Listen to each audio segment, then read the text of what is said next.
एकतर जरांगे सरकारला दबाव टाकण्याचा प्रयत्न करतात निवडणुकीच्या तोंडावर, आणि जर त्यातून त्यांना काही मिळवण्यासाठी आणि सरकारने जर ओबीसीच्या पाठीत हैदराबाद गॅजेटच्या माध्यमातून पाठीत खंजीर खुपसण्याचा जर प्रयत्न सुरू केला असेल तर नक्कीच आम्ही याला उत्तर जशास तसं उत्तर म्हणजेच जरांगे ज्या गावात उपोषणाला बसल त्याच्या दुसऱ्या दिवशी, ज्या दिवशी बसल त्याच्या दुसऱ्या दिवशी आम्ही त्याच गावात उपोषणाला बसणार आहोत आणि सरकारला जे हत्यार कळतं त्या हत्यारातून आम्ही सरकारला उत्तर देणार आहोत।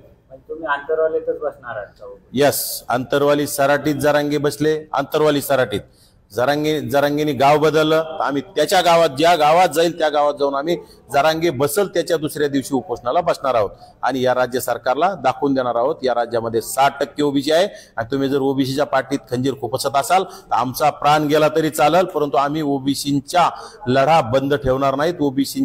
ओबीसीवरील होणारा अन्याय आम्ही सहन करू शकत नाहीत, यासाठी आम्ही उपोषणाला बसणार आहोत। यापूर्वी मी वारंवार सांगितलंय, जरांगे नावाच्या माणसाला समोर करून स्वतःची गद्दारीचा ठसा पुसवण्यासाठी एकनाथ शिंदेंनी पूर्ण रसद देण्याचं काम, जरांगेचं आंदोलन उभं करण्याचं काम सुरू केलेलं आहे आणि त्या एकनाथ शिंदेंनाच आम्ही येणाऱ्या काळात आम्ही दाखवून देणार आहोत। मुख्यमंत्री कुठल्याही एका जातीचा नसतो, यांना सर्व जाती सारख्या असल्या पाहिजे, सर्व मुलं सारखे असले पाहिजे।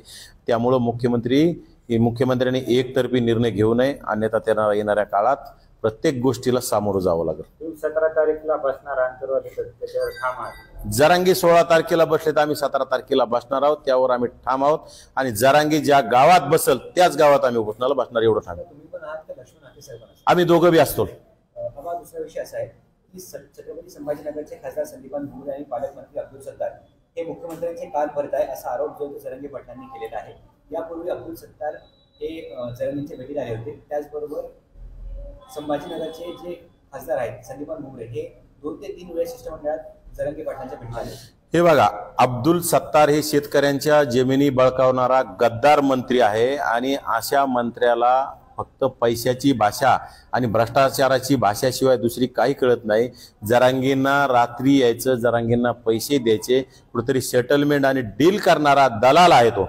आणि संदीपान भुमरे तर हे निव्वळ म्हणजे दारू विकणारा खासदार म्हणून आता इतिहासात त्याची नोंद होईल। अशा माणसांनी मध्यस्थी करणं म्हणजे त्यांच्या खुर्च्यासाठी त्यांची मरमर आहे, परंतु ओबीसी समाजाला, आमचा ओबीसी समाजाला कळकळीची विनंती आहे की अशा गद्दारांना आपण येणाऱ्या काळात घरी पाठवलं पाहिजे। भुमरेंचा कोण प्रतिनिधी उभा राहील भुमरेंच्या जागेवर विधानसभेसाठी, अशा लोकांना आम्ही येणाऱ्या काळात तिथं सुद्धा जागा दाखवण्याचं काम करू आणि नक्कीच ओबीसी समाज यांना घरी पाठवल्याशिवाय राहणार नाही। नक्कीच जरांगेंना भुमरे असतील, सत्तार असतील, हे रात्री जवळजवळ भेटतात, चर्चा करतात आणि तिकडं मुख्यमंत्र्याचे कान भरवण्याचं काम करतात, परंतु मुख्यमंत्र्यांना ह्या गोष्टी कळाल्या पाहिजे। जरांगे म्हणजे राज्य नाही, एक समाज म्हणून राज्य नाही।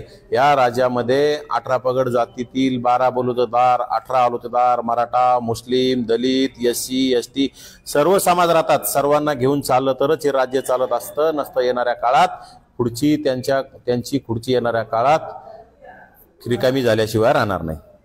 मी कुणाचीही पाठराखण करू शकत नाही, परंतु जरांगेंना जेवढा मणिपूर करण्याचा अनुभव आहे तेवढा आपल्या राज्यात कुणालाही नाही, कारण की जरांगेच्या झुंडशाहीने या राज्यामध्ये दहशत माजवण्याचं काम केलं आणि ओबीसी समाजामध्ये, विशेषतः ओबीसी समाजाचे घरं, दुकानं, गाड्या जाळून दहशत माजवण्याचं काम केलं। त्यामुळे जरांगे वारंवार मणिपूर मणिपूर मणिपूर ही भाषा वापरतात आणि कुठेतरी पुन्हा आम्ही दहशत करू शकतो असं धमकावण्याचं काम करतात। माझी गृहमंत्र्याला, राज्याच्या गृहमंत्र्याला आणि केंद्रीय गृहमंत्र्याला माझी विनंती आहे, अशी दहशत माजवण्याची धमकी देणाऱ्या माणसाला तात्काळ अटक करावं आणि त्याला जेरबंद करून त्याच्या